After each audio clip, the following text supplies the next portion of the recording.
Mix বিড়াল নাই ভাইয়া? হ্যাঁ মিক্স বিড়াল মিক্স বিড়াল বলতে নাই, মিক্স বিড়াল ওই যে পাইবেন ওর দেশি বিড়াল মিক্স করলে বিক্রি করে অরিজিনাল।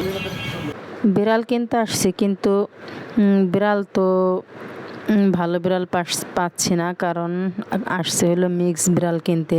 অরিজিনাল যে মিক্স বিড়ালগুলা, ওগুলো পার্সিয়ান বিড়ালের মতোই দেখতে লাগে, কিন্তু ওই বিড়ালগুলা আজকে নাই। যেখানেই জিজ্ঞেস করি বলে যে ওই বিড়ালগুলো নাই। তার কারণ পার্সিয়ান বিড়াল পালতে অনেক ঝামেলা, কারণ ওইগুলোর জন্য অনেক খরচ বহন করতে হয়। আর আমি চাচ্ছিলাম যে বাসায় দেশি বিড়ালের মতো লালন পালন করবো, এই কারণে মিক্স বিড়াল খুঁজছিলাম।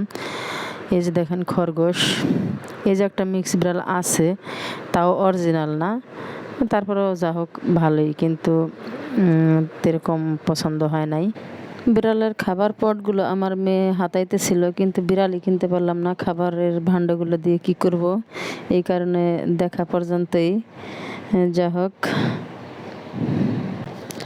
আমার মেয়ে একটা বিড়াল কোলে নিয়ে খুব খুশি, বলতেছে আম্মু নাও, কিন্তু আসলে ওটা হলো একদম অরিজিনাল পার্সিয়ান বিড়াল, আর সাদা কালার, ওটা তো আমি আনবই না। যাই হোক, ভিডিওটি এই পর্যন্তই।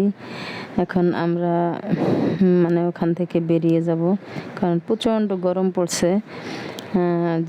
যেখানে কিনতেই পারলাম না, সেখানে তো ঘোরাঘুরি করে লাভটা কি? সবগুলো দোকানেই খুঁজেছি, কিন্তু কোথাও মিক্স বিড়াল নাই। বলতেছে 2 দিন পরে আসতে। দেখা যাক, পরেরটা পরে হবে। ভিডিওটা আপনাদের কাছে কেমন লেগেছে অবশ্যই কমেন্টস করে বলবেন, আর আমার ইউটিউব চ্যানেলটি সাবস্ক্রাইব করে দেবেন। ভালো থাকবেন আপনারা সবাই, আমার জন্য দোয়া করবেন। আল্লাহ হাফেজ সবাইকে।